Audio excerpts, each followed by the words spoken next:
Greetings, and welcome to my home. For what do you come to my villa?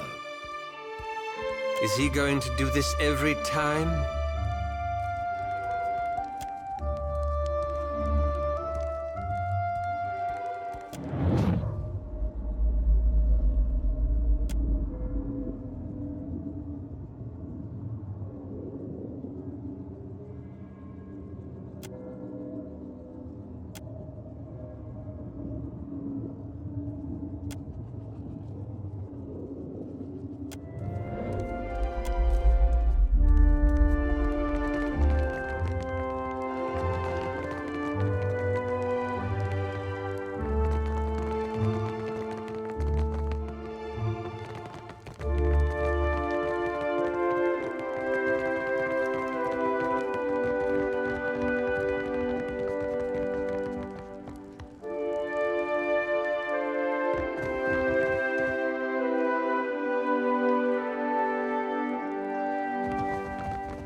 I'm sure I have the perfect gemstone to match your eyes. Take a look.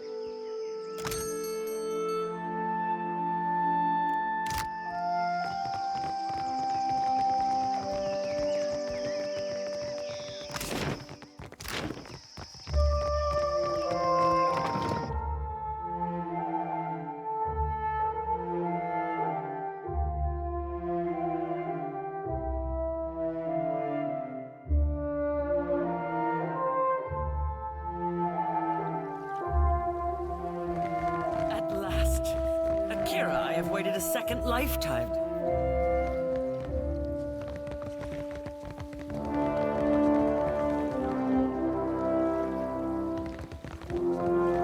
There you are.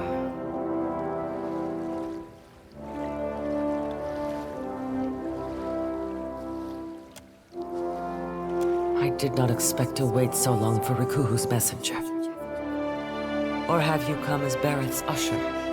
The foreigners twist even our gods. Should you not be a dwarf? Akira, I have not met one before. Nor will I again, I think.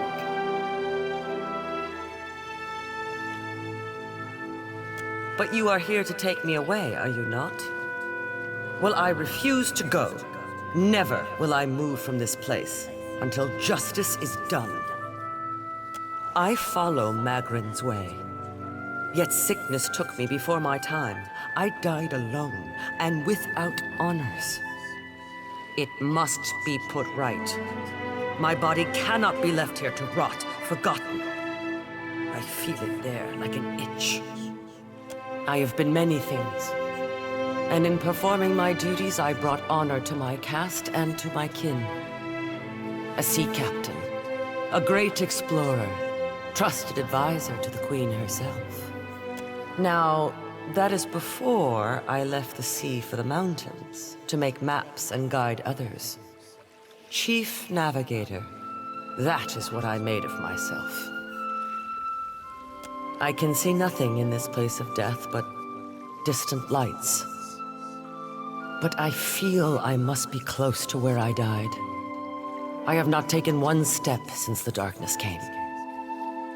The sickness, days of it, lying in my own filth as the disease withered me. I passed from wakefulness to sleep with every breath. But I knew at once when it was over. Of course. Some kind of mistake was made, and now Magrin will put it right. I thank you. Please, search my home. My body cannot be far.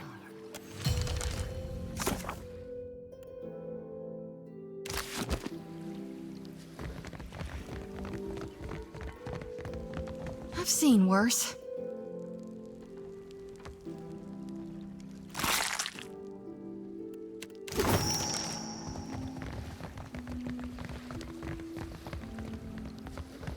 Have you found it? Akira, I hope I have not rotted away. Yes. To think, a Mutaru of the Kahanga tribe left to die alone and forgotten. Unthinkable.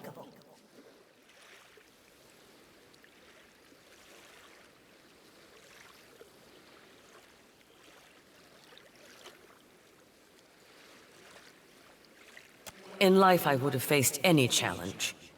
Now you are my champion. Magrin smiles upon your deeds. Take my body to the Temple of Magrin in the Sacred Stair. There is a great fire there that burns eternally.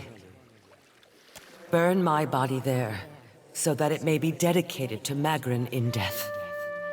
I cannot pass from this life until all is in order.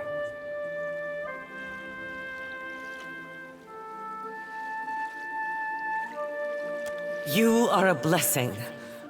I would complain that you arrived late, but no matter.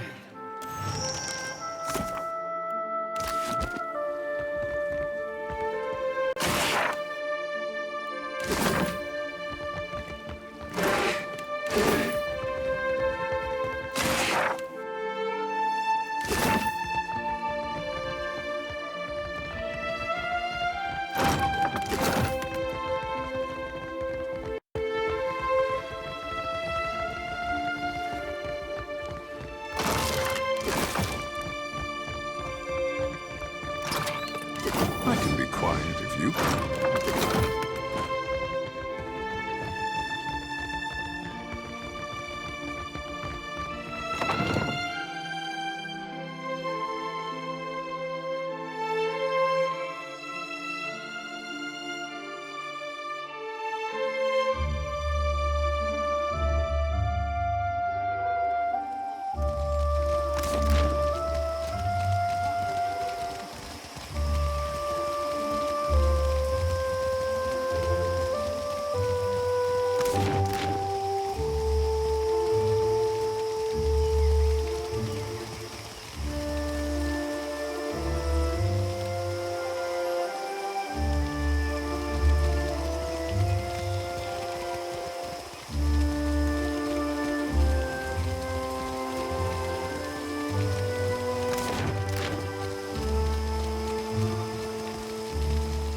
Hunter or prey? So, it will be you, then.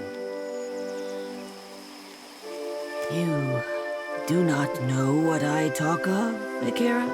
Then I owe you an apology. I have collected many foes over the years. Some of them would sprint up the mountain to see me push through the jaws of the great eel. Akira, I have had much practice. As Nungata Whale Splitter, I cleared the jungles and seas alike of slippery creatures. I earned my foes later, when I hunted a deadlier prey. Akira, often. I was a bounty hunter. It's been years since I tossed a harpoon, so now I stay abreast of what bounties need filling. That's Mataru retirement for you. An occupational hazard, I said. Hunters do not play well with others. You... Didn't you help me track down that crab thief in Etua? So it is true what they say. You never forget a face. Nungata, a pleasure as always. Hard to forget the boy who pilfered half my earnings when he thought my back was turned. That is a vile falsehood. I pilfered a third of your earnings. A finder's fee.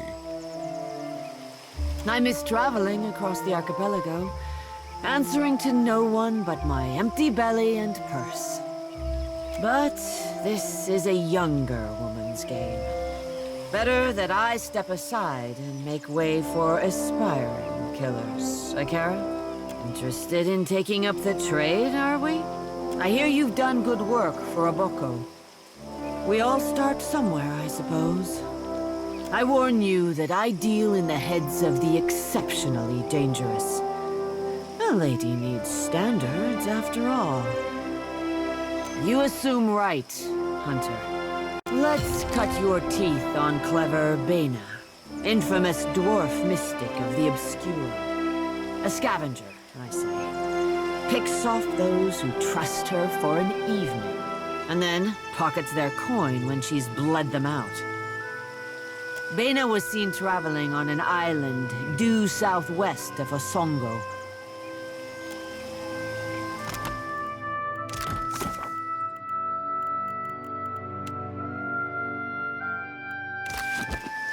Do you seek companionship on your travels across the Deadfire?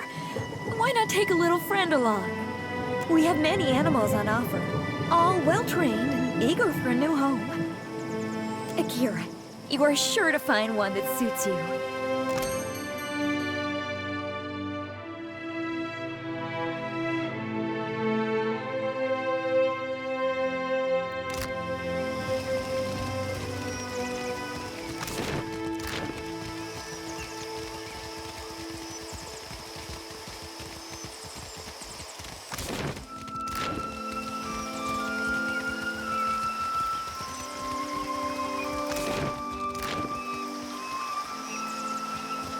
You return. What say, friend?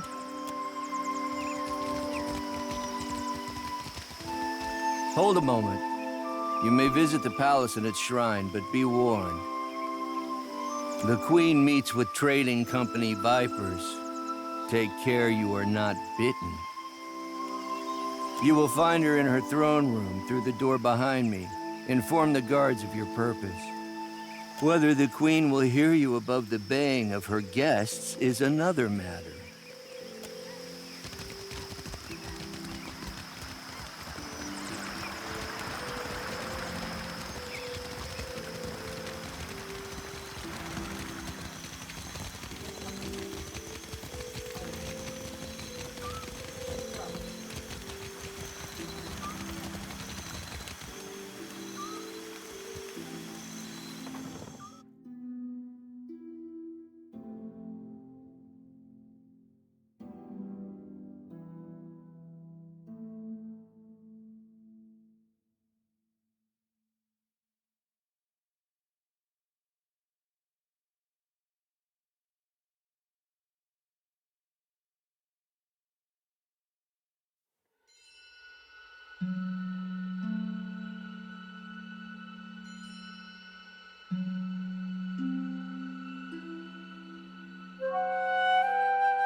While I am flattered by the esteemed Hazanui's confidence, I must wonder how my people are meant to have destroyed an entire colony overnight.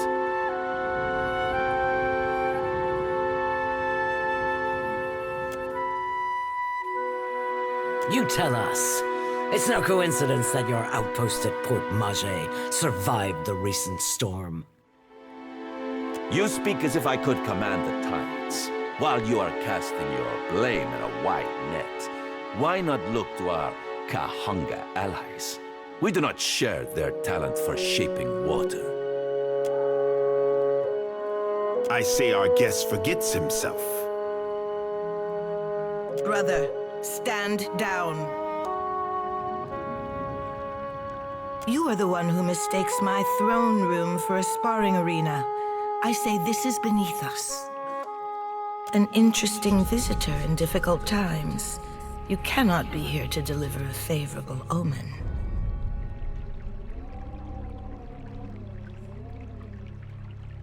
Allow me to apologize as I toss you before the wolves. This one is a watcher blessed by Tangaloa. I suspect that many of our questions about Hasongo will soon be answered.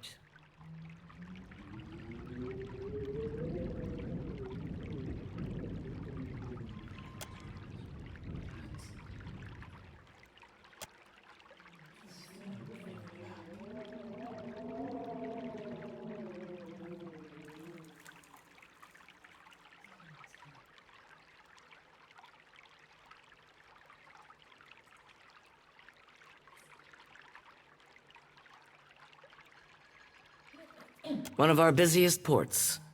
Much of the food we send to Rawatai passes through Hasongo.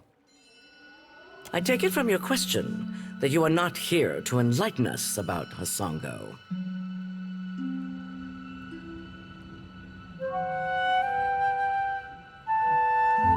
How quaint of you to point this out in a room of warmongers and conspirators. You have the ear of the throne. Speak on, then. Huck, I know this one. Her parlor tricks frightened 10 years of every sailor in Queen's Berth. We assembled to discuss the darkening of Hasongo, one of Rawatai's colonies. Watcher, it seems you have the floor.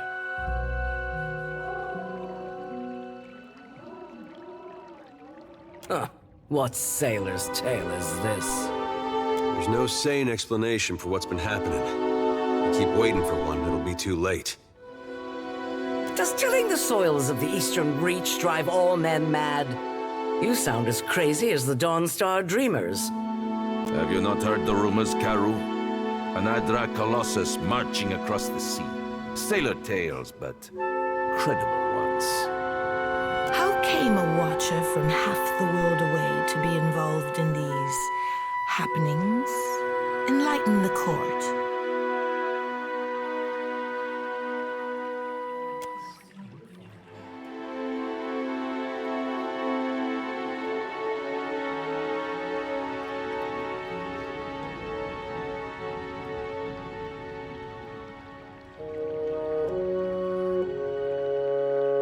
Tracking down a god who stands as tall as a mountain, a fisherman with poor eyesight could do this. My priests will trip over their feet to interpret his divine plan. Watcher, can you cut through the din and tell for what he comes to the Deadfire?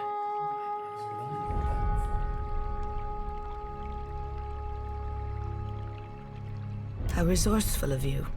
The Isles are studded with enough luminous Adra to bankroll an economy.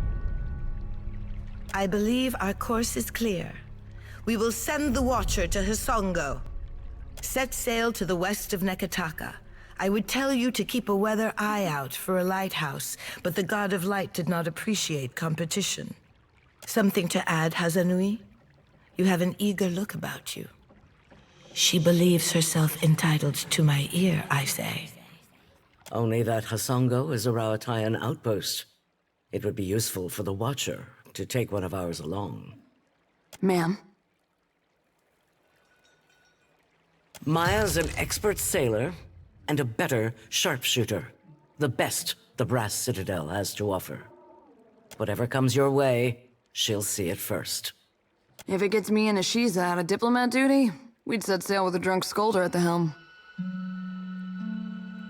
Huck, perfito. Do you mean to stop Iotas by shooting him? Seri Palagina will go with the Watcher. Show her how the Republics handle things.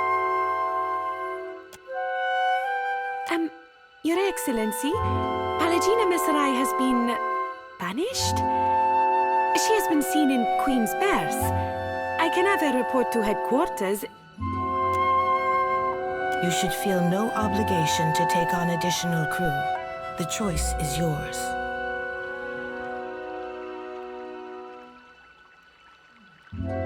Say the word and I'll shoot the tip off a Green Boy's nose.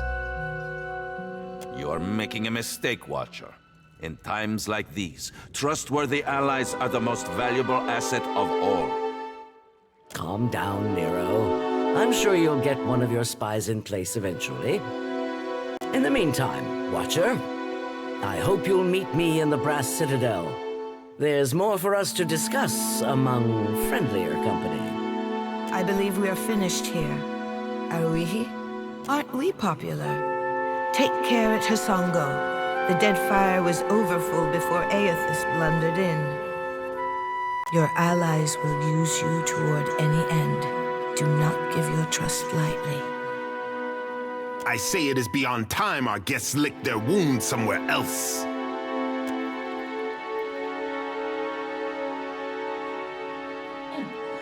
Let's...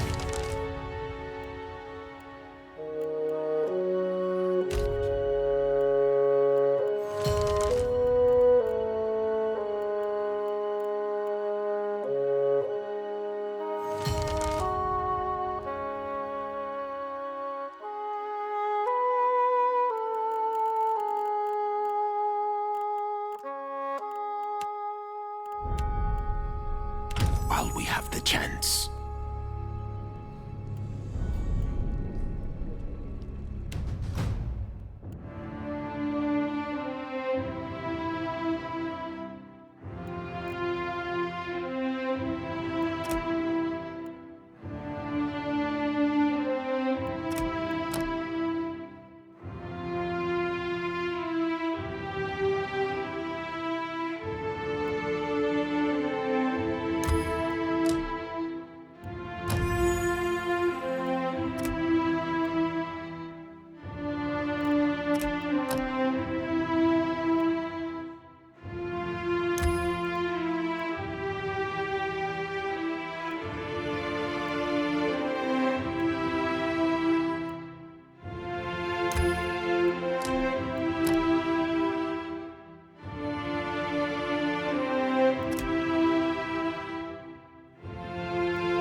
Yeah? I know exactly what you're thinking. You're asking yourself, how did I let the Royal Deadfire Company plant an informant in my crew? My superiors might expect me to report in from time to time, but don't read too much into it. You're not the only big thing happening around here. I'm in this for a lot of information, a little diplomacy, and plenty of target practice.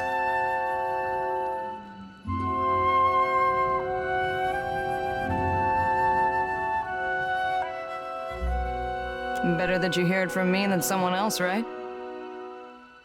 The company isn't in the business of reassigning officers outside of the mission unless they've got a damn good reason. And you are a damn good reason. Take the compliment. This whole campaign is a risk-benefit analysis. The Navy knows you're a gamble, and they're factoring in all potential losses. Rawatai is here to do some good work, since the Huana can't seem to do it themselves. Maybe just try and stay out of our way.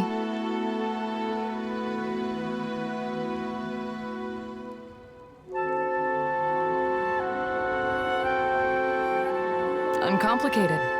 Just the way I like it. Oh, guess you ought to meet the bird. Ishi is smarter than he looks, but don't expect him to do any tricks. Ishi, come. That's a good-looking bird. Hey, Birdie, Hey, Birdie.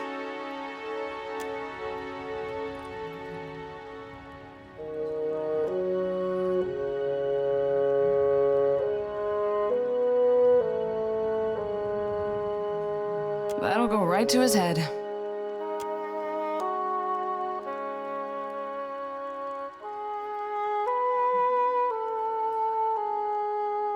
Did your friend suffer a head wound?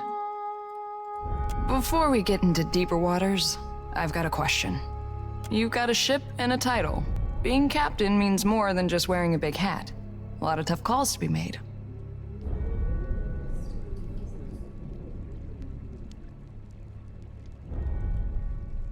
Life at sea.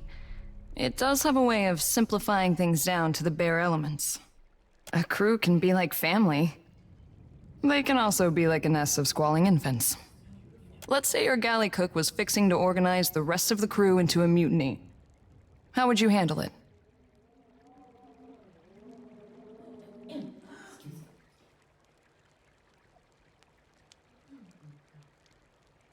Sort it out as equals.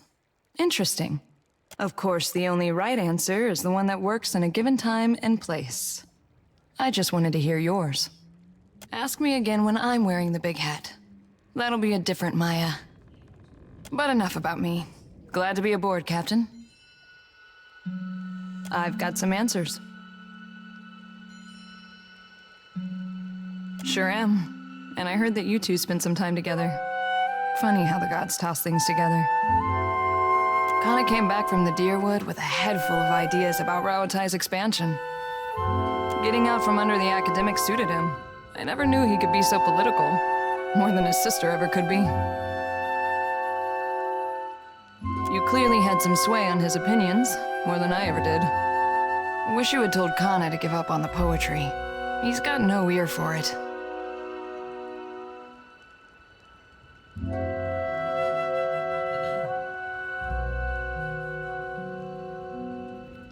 If you want to hear a voice like a powder keg belting out Rauataian anthems while you're running on a dragon, be my guest. Some of us find it distracting.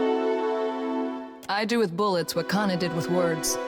Just in case you were wondering, the comparison ends there. Well, my parents came from the Deadfire. I'm getting a taste of my roots. After they immigrated to Rauatai, their talents caught the Ranganui's eye.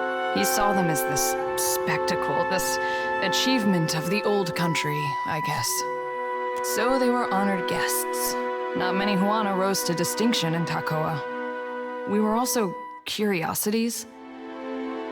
Even as we broke the same bread and tossed back the same wine, the Ranganui's friends always checked under the table to see if I had a tail. Kana thought it was hilarious. It was an education in patience. Growing up in the Ranganui's shadow wasn't all bad. We had tutors and advisors at our disposal, and lots of folk from stranger parts than these. I spent my days learning to shoot, while my more academic siblings learned to express themselves. I leave you to judge who spent their time better. I won a shooting competition at the Ranganui's estate. This was a few years before enlisting with the Navy. As a reward, he gave me the freedom of the Royal Eyrie and said I could take my pick of the warbirds. Stinkfeathers here kicked a rather pretty hawk off my arm so he could have me all to himself. Been inseparable ever since. Uh-oh. That's his "I'm hungry and you're wasting my time" face. Better step back, Captain. Huh?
I've noticed you seem to be frequently at odds with others in your order.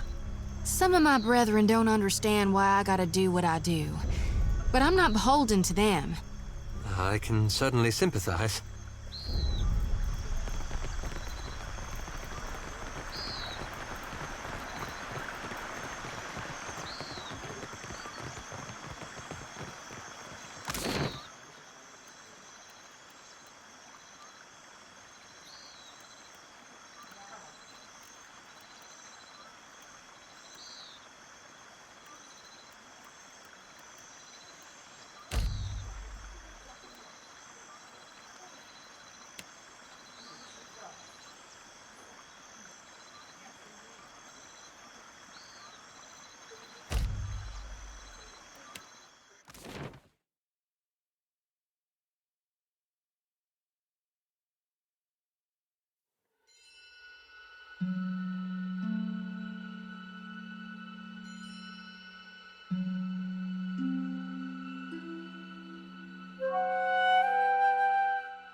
Tella, a moment.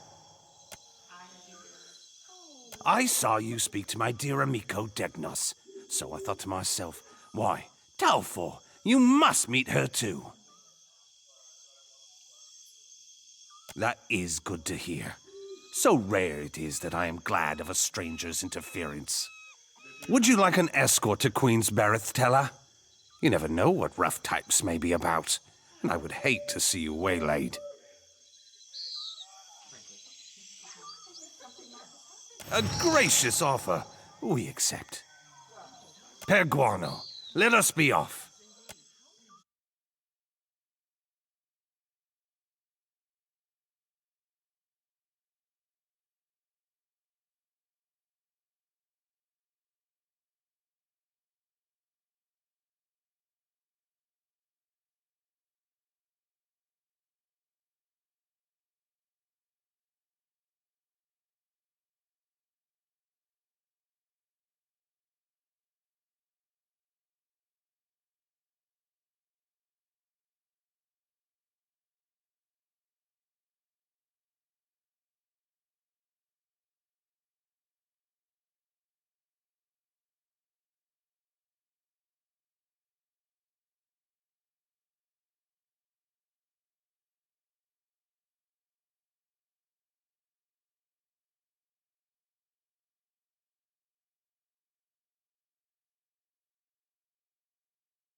I take it the Hazanui runs a tight ship.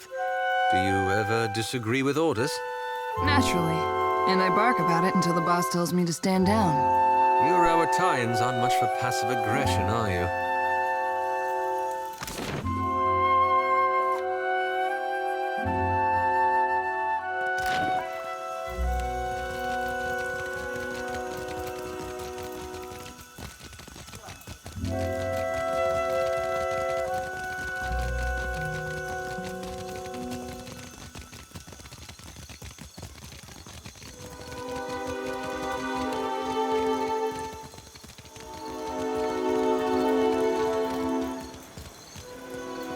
Così, Tella, you have found the satchel. Tiverus. Perfetto. This is magnificent. I am in your debt, Aimika. Truly, please, take this. You do not know what you have done for me. I will reward you properly someday.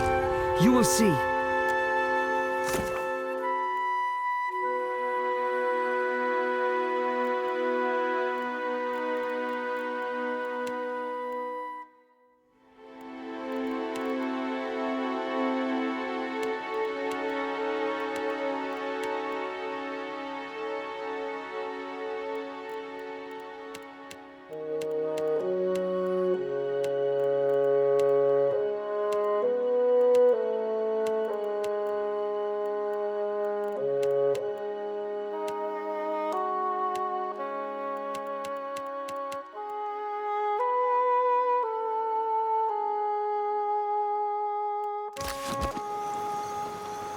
Ekosi, I do not have the time to talk.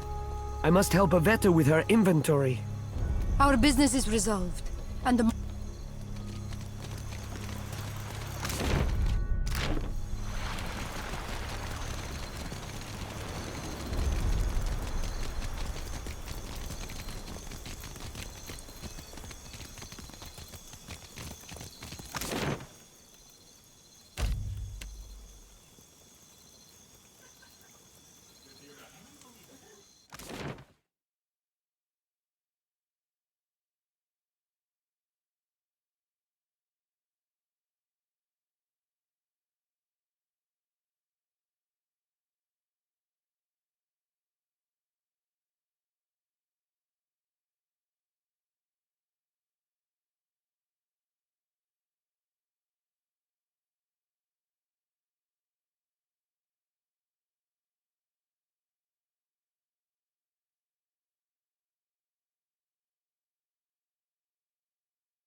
You crack the spine of the old book, revealing blackened pages of dense, illegible text. The words recede into the shadows the longer you focus on them. Suddenly, the page widens to eclipse the world around you. A dark void stretches out on all sides, the air full of choking fumes that carry dying embers and curling flakes of ash. Something stirs in the darkness. An old woman steps forward, leering down at you from on high. Her smile is toothy and cruel. Her cheeks warp around it like melted candle wax. I'm so glad that my messenger tracked you down. These days it's impossible to find good help. Before you draw your weapon, know that these proceedings are under a banner of peace. If this was a trap, it would have already closed around you. While Bareth whispers in one ear and Aethys shouts in the other, I thought you could use a more seasoned perspective to drown out the noise. Don't you find it unusual how open and accessible my siblings have made themselves? After millennia of subdued whispers, now they practically scream their intentions. And isn't it strange how we never bicker unless a mortal is watching? If we still possessed our glorious titans, my siblings and I would have put an end to Aethys and his rampage by now. While we are powerless to stop him, some of my kin wish to observe how mortals respond to this threat. They think it will shine a light on the value of our patronage. Have we raised you well enough to be self-sufficient? Or must we return to Eora and impose some corrective measures? What indeed? That would depend on which of us you ask. A cross-section of society has converged on the Deadfire. Some of my kin are of an opinion that we are meant to judge mortals on the basis of their performance, while the rest of us have already made up our minds on the matter. Judge for yourself, but I think you'll find my intentions are more straightforward than you think. When we ascended to godhood, we did so to provide for a savage people. Our goal was to craft a society whose values were made to last. Perhaps even a society that had no need of us. A naive fallacy, but one that inspired my optimistic, misguided kin. How you and your allies counter this threat will demonstrate whether you are competent enough to guide your own destinies, or if we need to revise our strategy. The soft-hearted among us are counting on you to win this existential wager. No doubt, Aethys shares their sympathies. I do not.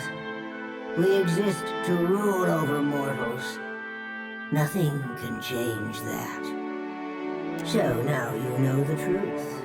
I assume you have questions. Whether knowingly or unintentionally, you seem to find yourself on the vanguard of change. Mortals like you come but once in a lifetime.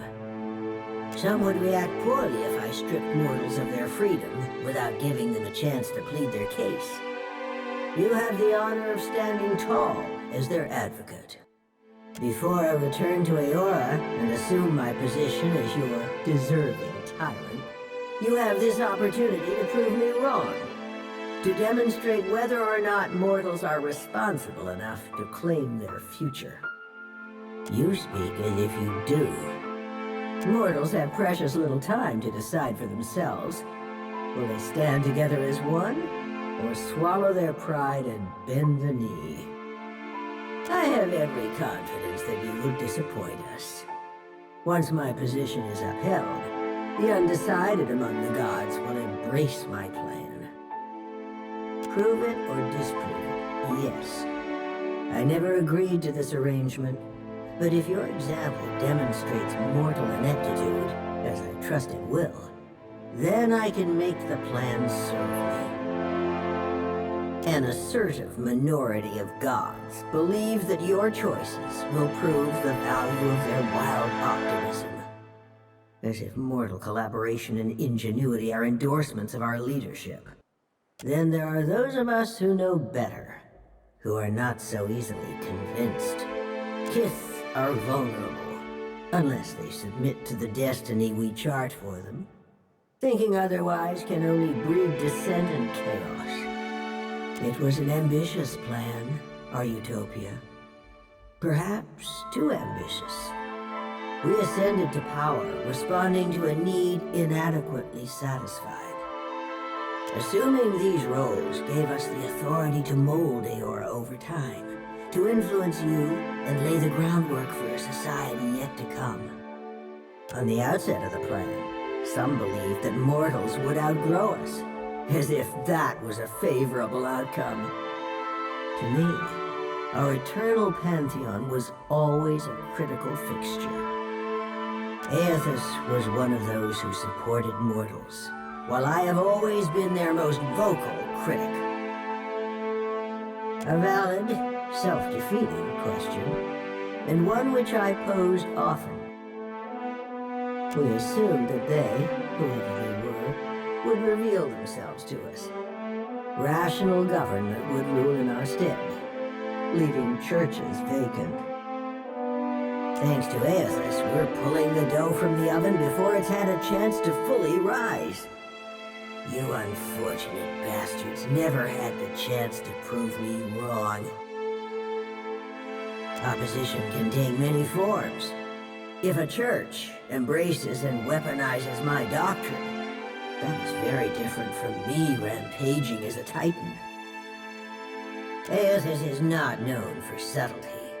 Twice now, he has contaminated the purity of our experiment, and done so with extravagant displays that undermine our authority.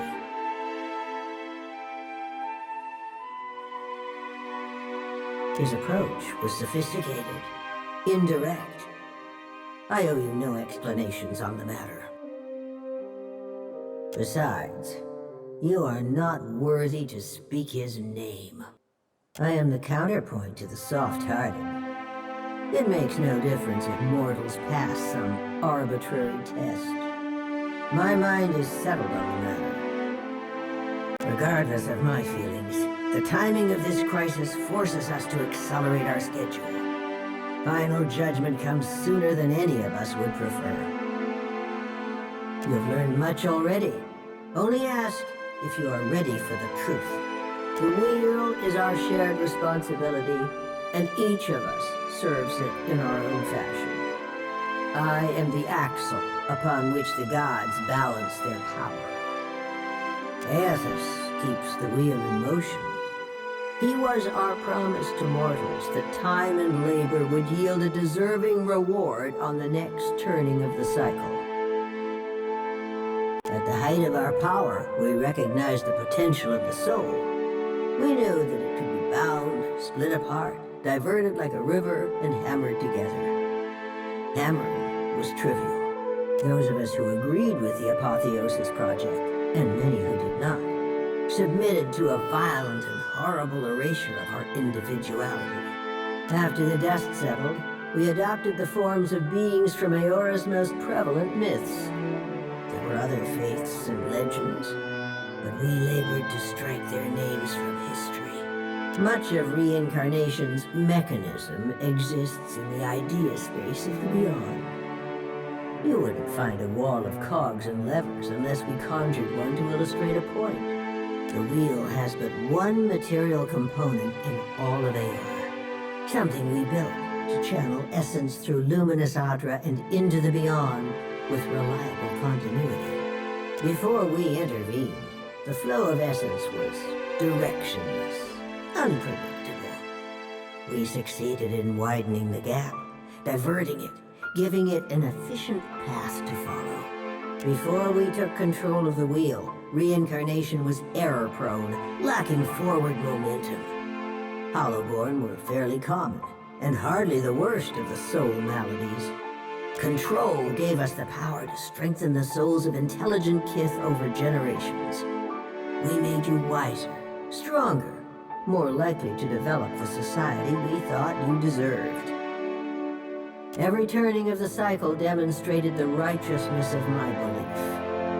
Nature begets chaos, and discipline begets perfection.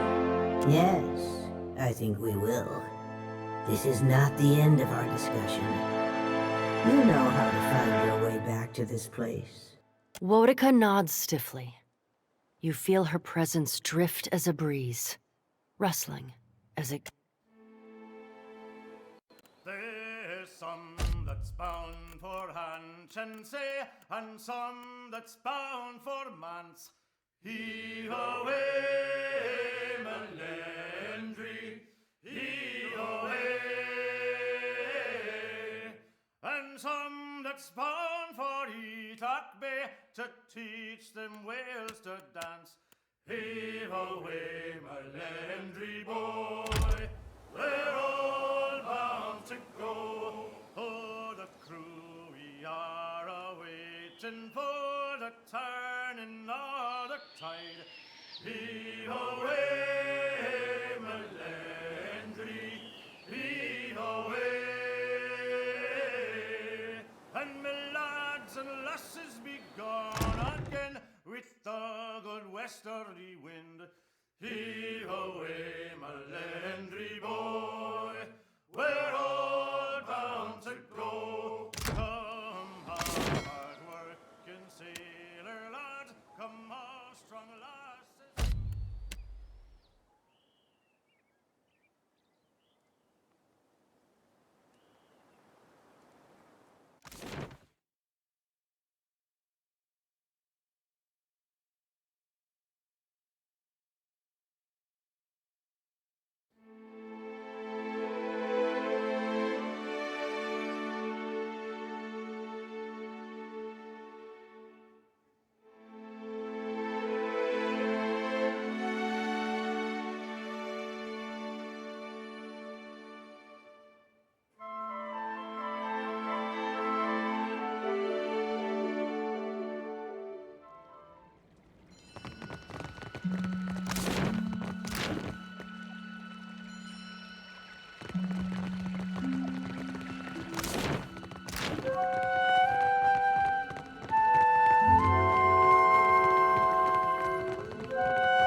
Your coming is a favorable omen already.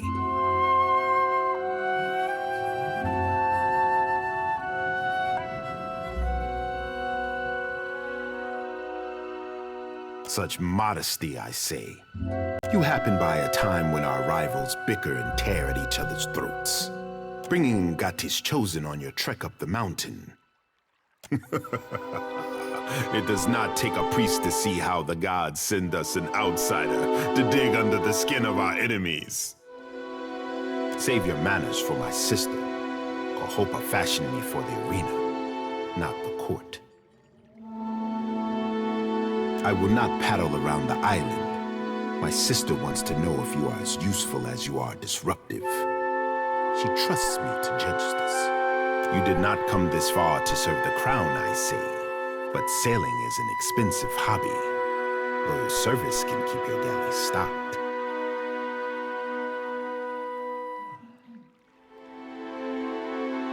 Ikera, to patch a hull or stitch a sail is costly when supplies come from distant islands.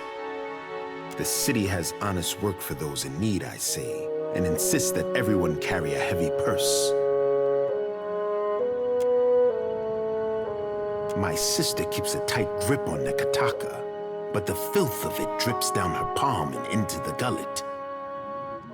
Under our noses, I say, do foreigners smuggle contraband and pay the Rapau for their silence? Take this if you need proof.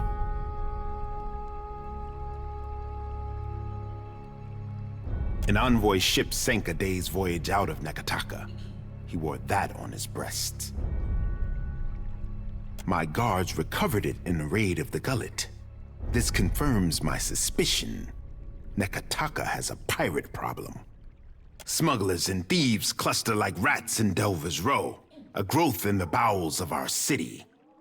I want someone to peddle the medallion to the black market, earn the trust of these pirates, and learn how supplies come into my city. Yours is not a face that others will recognize. Let no one learn that you work for the crown. Naturally, you will want to take Ngati's chosen with you. Me? For what does the lower city need an artist? You mistake me, I say. I send you because of the missive you delivered to my sister. Ikera? I did not realize. Better if we discuss it on our way down the mountain. Be on your guard in the gullet. I fear the caverns run deeper than even Ngati could guess.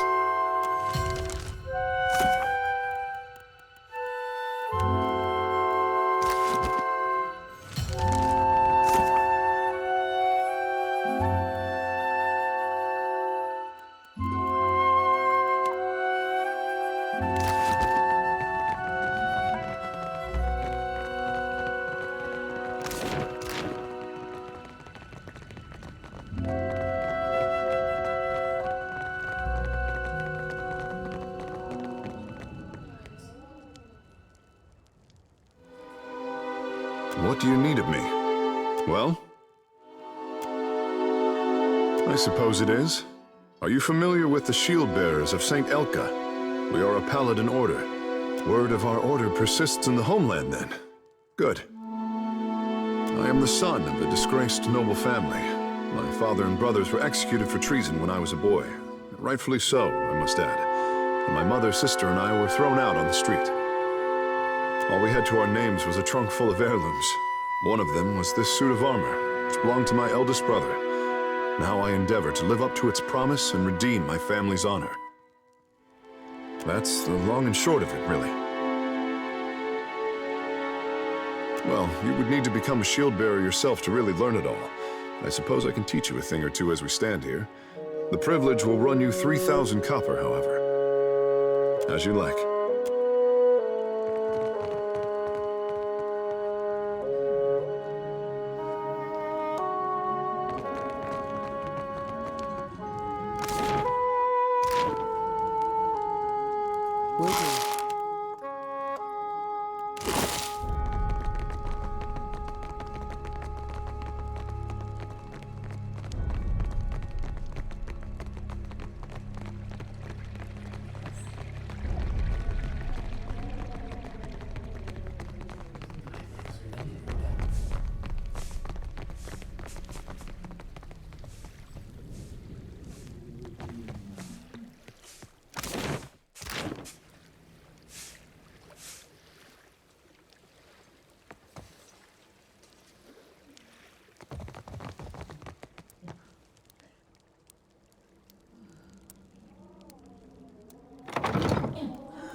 On it.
Opa, Tangaloa. Welcome, our guest. Watch out. When these things lick, well, I hope for your sake you're not ticklish. You travel with a brave crew, Watcher.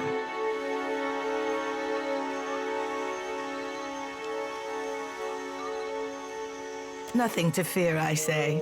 If a queen cannot wrangle two cats, what right has she to the Deadfire? There are many leagues between here and Hasongo. I trust you have packed for the journey. Sail west from Nekataka's harbor. I would tell you to watch for a lighthouse, but Hasongo's Adra has gone dark. Take care that your ship does not run aground. There. You have it from a queen. Safe travels, Watcher.